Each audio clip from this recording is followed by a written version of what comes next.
Okay, so if you're a parent dealing with your child's recurring soiling accidents, you're probably feeling, well, a mix of everything, right? Frustrated, confused, and you're just looking for answers. I want you to know you are definitely not alone. And today, we're going to break down exactly what's happening and, more importantly, how you can help. All right, here's our game plan. First, we're going to define what encopresis actually is. Then, we'll get into its super surprising cause.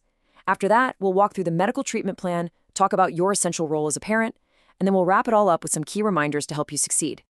So let's jump right in. What exactly are we talking about here? It's so important to get this right from the start. This is way more than just a behavioral issue or some kind of toilet training setback. Let me just ask you this straight up.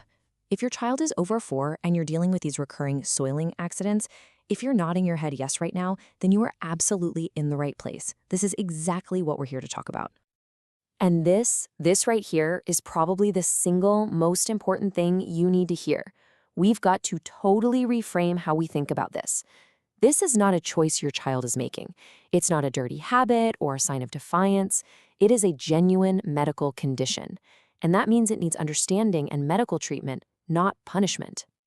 So here's the official definition. The key word here, and I mean the key word, is involuntary. Your child is not doing this on purpose. It's something that happens regularly in a kid who's already past the typical age of being fully toilet trained. So what does this actually look like in day-to-day life? Well, the soiling just seems to happen out of the blue. Your child might have absolutely no idea it was even coming. For it to be diagnosed as encopresis, this pattern has to have been going on for at least a month. And, it's really common for kids with encopresis to also struggle with bedwetting or enuresis. And check this out. While it affects, about 1 to 2% of kids overall, look at the split. It's 3 times more common in boys than in girls. For a lot of parents, especially parents of boys, seeing a stat like that can be a real aha moment. Okay, so that's the what. But the million-dollar question is why? Why is this happening? This is where things get really, really interesting, because the answer is almost never what parents expect. And here it is. The number one most common reason for encopresis is chronic constipation. I know, that sounds completely backward, doesn't it? This is the question every parent asks. Wait a minute. If my kid is all backed up, why on earth am I constantly cleaning up messy, loose stool that looks just like diarrhea? It's a totally logical question, and the answer is something called false diarrhea. Right. False or spurious diarrhea is what happens when the body gets seriously clogged up. Basically, a huge mass of hard, dry, constipated stool forms a blockage down in the rectum. But of course, the body doesn't stop making waste higher up. The absolute best way to picture this is to think of that hard stool blockage as a dam in a river. It's so big and solid that nothing else solid can get by. But the new liquid waste from higher up in the gut has to go somewhere, so it just trickles and seeps around the edges of that dam. And because the rectum is all stretched out and the normal nerve signals aren't working right, your child has zero control and often zero awareness that this leakage is even happening. So now that we understand the real problem, let's talk about the solution. And I really need to stress this. This is a medical solution. It's something that has to be guided by your doctor. The number one goal of treatment is to clear out that blockage, to get rid of that dam we were just talking about. This allows the stretched out bowel to shrink back to its normal size and start functioning properly again. This whole process is often called a cleanout, and it has to be done under a doctor's supervision. So, how do they do that?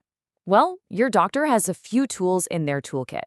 They might prescribe certain laxatives to get things moving, stool softeners to make it easier and less painful for things to pass, or in some cases, they might use things like mild enemas or suppositories to clear that blockage more directly. Now listen up, because this is so important for setting your expectations.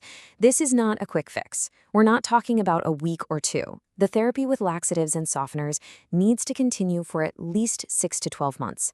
That's the minimum time needed for the bowel to really heal and for your child to build new, healthy habits. Stopping too early is one of the biggest reasons for a relapse. All right, so the medical plan is the foundation, but what you do at home, your role is just as critical. The support and the structure you provide, that's the secret sauce that makes the whole treatment successful. It really all comes down to this.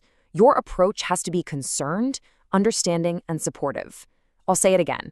Your child is not doing this to make you mad. They are dealing with a medical issue they literally cannot control. Your empathy is a non-negotiable part of the healing process. A huge part of your role is putting a structured, no-pressure toilet routine in place. This helps retrain the body's natural reflexes. And the plan is super simple, 3 steps. After every single meal, have your child sit on the toilet for just 5 minutes. That's it. It's not about forcing anything, it's just about reestablishing that mind-body connection.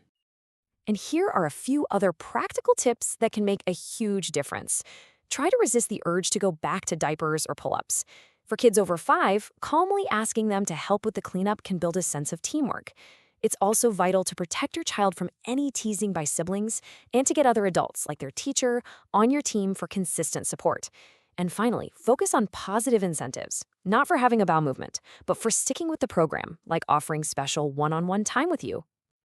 Okay, let's wrap this all up with the most important principles to guide you on this journey. Think of these as your North Star, the things to keep in mind every single day, especially when it gets tough. So let's boil it all down. Praise every little bit of effort and celebrate all the successes, no matter how small they seem. But this next one is the absolute golden rule. Do not blame, shame, or punish your child for accidents. They can't control them. Alongside that, support their body with a high-fiber diet and lots of water.